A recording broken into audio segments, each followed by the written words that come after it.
주님 평화. 여러분들은 단식에 대해서 어떻게 생각하십니까?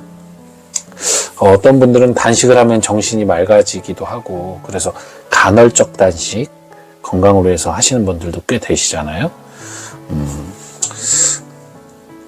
저도 뭐 전례에 의해서 단식, 금욕, 뭐 단식 이런 거 있잖아요. 금식 뭐 이런 거 할 때도 있습니다만, 솔직한 고백입니다. 저는 단식이 싫어요. 저에게 있어서 먹는 것에 대한 행복은 정말 이렇게 말하면 부끄럽지만 하느님 다음입니다. 그래서 저는 이 먹는 것 자체에, 이 식사라는 것 자체에 상당히 의미를 두고 가치를 둬요. 그래서 단식을 하면 머리가 맑아진다? 저는 단식을 하면 너무나 위가 아프고 어지럽고 아무 힘도 안 나고 의욕이 사라집니다.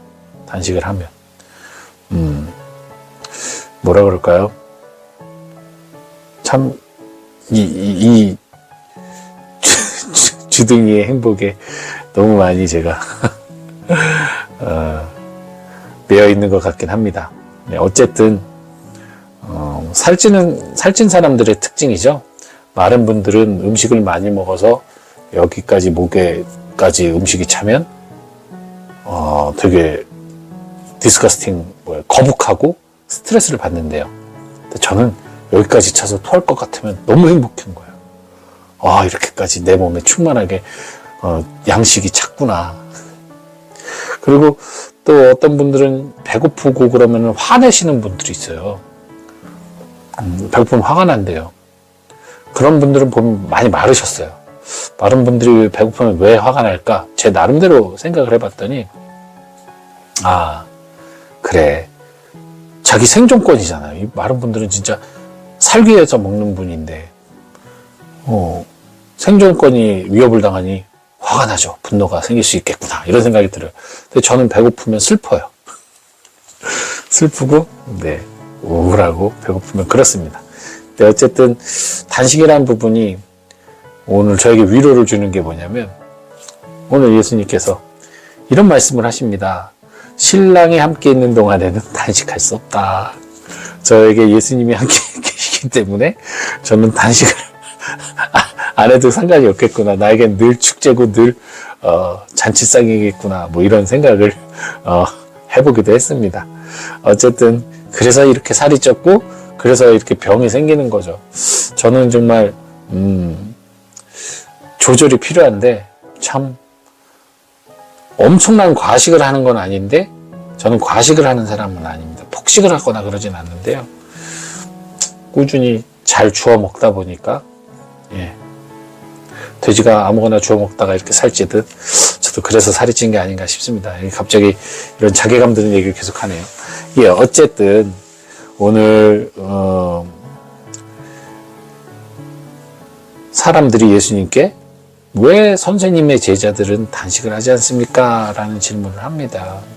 단식이라는 것은 어떻게 보면은 고심긋기에 해당하는 거죠. 내 몸을 좀 더 괴롭히면서 내 몸의 고통을 통해서 더 절박한 상태로, 그래서 더 예민한 민감한 상태로 하느님을 느끼고 만나는, 사실 하느님 안에 있을 때는 정말 그 하느님 안에 있어야 그 충만한 느낌이 있을 때는 배고픔도 추위도 더위도 어떤 분노도 불안도 다 사라지고 평온한 상태로 있죠. 뭐 그런 상태를 머물기 위해서 단식을 하는 걸 수도 있고, 어쨌든 단식은 참 뭐 여러모로 의미가 있고 가치가 있는 어떤 신앙의 신심 행위입니다. 근데 왜 예수님의 제자들은 하지 않았느냐? 의미 있고 가치 있는 신심 행위는 맞으나 그 목적이 예수님을 만나는 것이고 하느님과 함께하는 것이라면 하느님을 만나고 하느님과 함께할 수 있는 사람들은 굳이 단식을 하지 않아도 된다는 얘기죠. 맞는 말이죠. 네. 그 만나지를 못하니까 단식도 하고 금식도 하고 여러 가지 고심긋기를 하는 거죠. 더 주님을 가까이 만나기 위해서.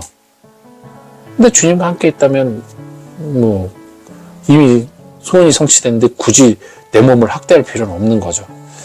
예, 그래서 예수님께서는 그러나 분명히 또 말씀하셨어요. 신랑을 빼앗길 날이 올 것이다. 그때는 그들도 단식할 것이다. 예, 이 말은 저를 슬프게 했습니다. 예, 예수님을 빼앗겼죠. 이 세상에서 예수님의 생명을 빼앗아갔죠. 물론 예수님 부활하셨지만 이 세상에서의 예수님은 분명히 돌아가셨습니다. 그래서 그 슬픔이 있을 때, 즉 사순시기는 제가 기꺼운 마음으로 단식을 합니다. 기꺼운 마음으로 단식을 해요. 왜? 그때의 모습, 우리 세상의 예수님, 나의 사랑 예수님을 뺏어간 그 슬픔을, 그런 슬픔 안에서 내가 내 입에 즐거움을 추구한다면 그거는 너무나 죄스러운 일이니까 그때는 기꺼운 마음으로 단식을 하지만 그 외의 모든 날에는 저는 굳이 일부러 단식을 하지 않습니다.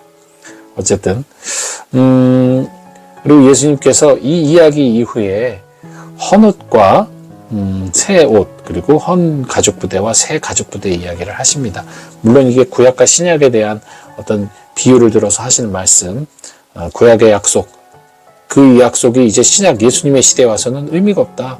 이제는 새 약속이 그 자리를 차지하는데 계속 새 약속이 이미 와 있는 곳에 옛날 약속을 집어넣어서 자꾸만 옹고지신하고 옛것이 좋은 것이라고 하면서 새 약속을 이행하지 못하게 하면 그것도 문제의 것이고, 그리고 마찬가지죠.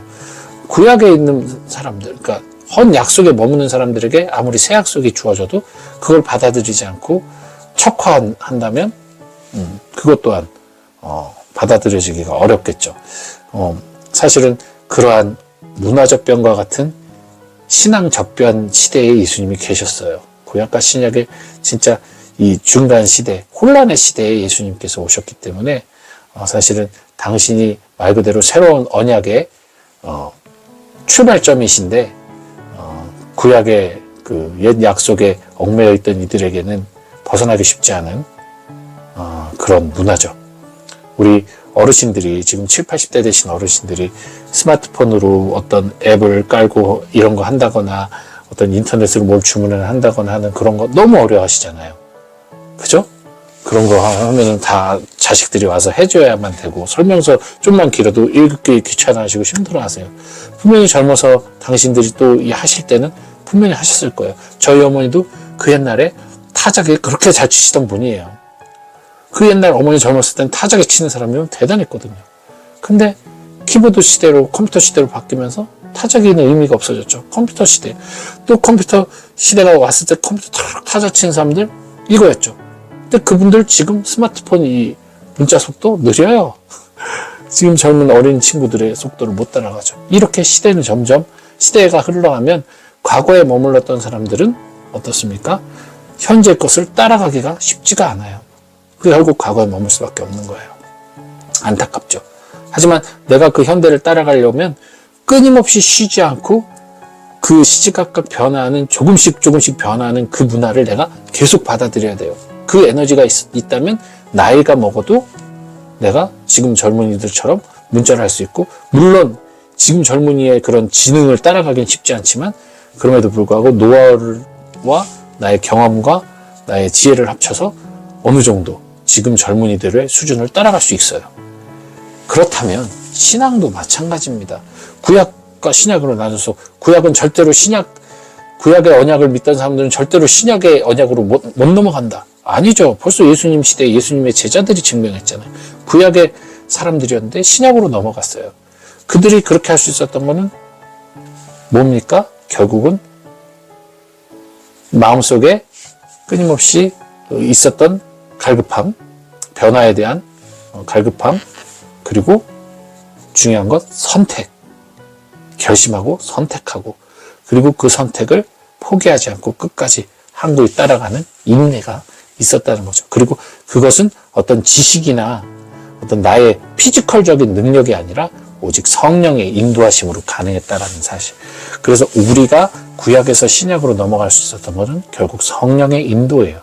성령의 인도로 마치 이집트에서 약속의 땅으로 넘어가기 위해 홍해를 갈라 넘어오는 것처럼 우리들도 성령의 인도에 따라서 죽을 목숨에서 영원한 생명으로 건너오는 거죠. 그렇기 때문에 우리는 이미 건너온 사람들이에요. 건너온 사람들이에요. 그렇다면 이 건너온 곳의 문화와 건너온 곳의 가르침에 익숙해져야 되고 그것을 위해서 끊임없이 노력을 해야 되는 거죠.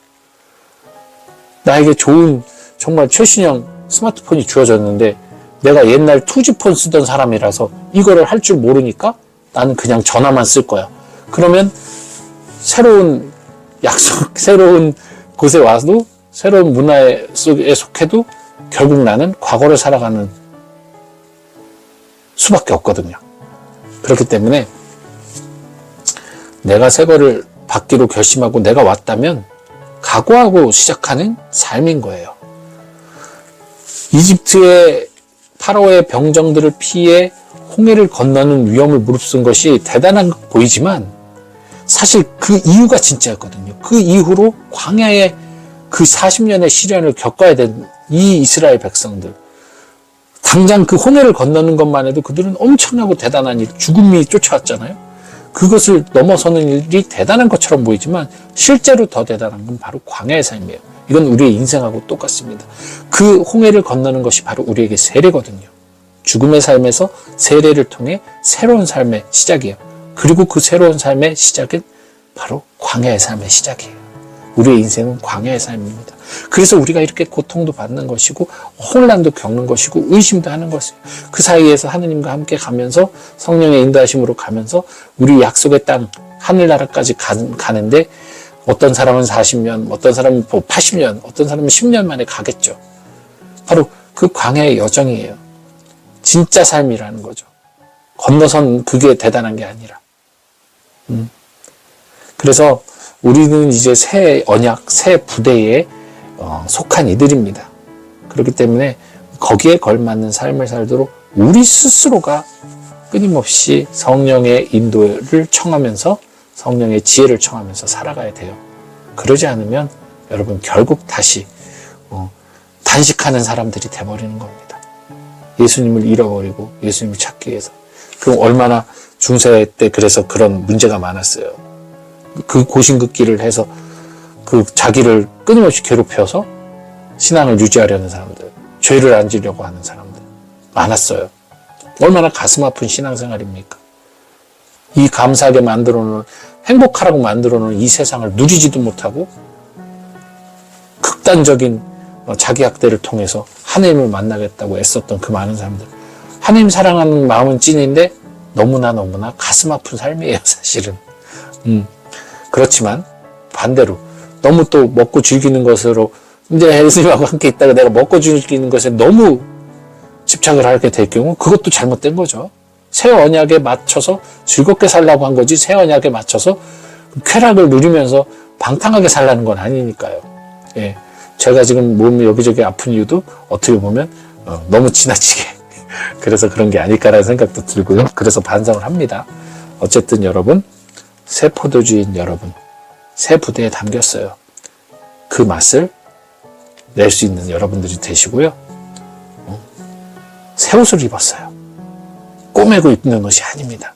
끊임없이 기어갔던 죄를 짓고 해가지고 재물 바쳐서 기어갔던 그런 헌옷이 아니라 꿰맨 옷이 아니라 완전한 새 옷.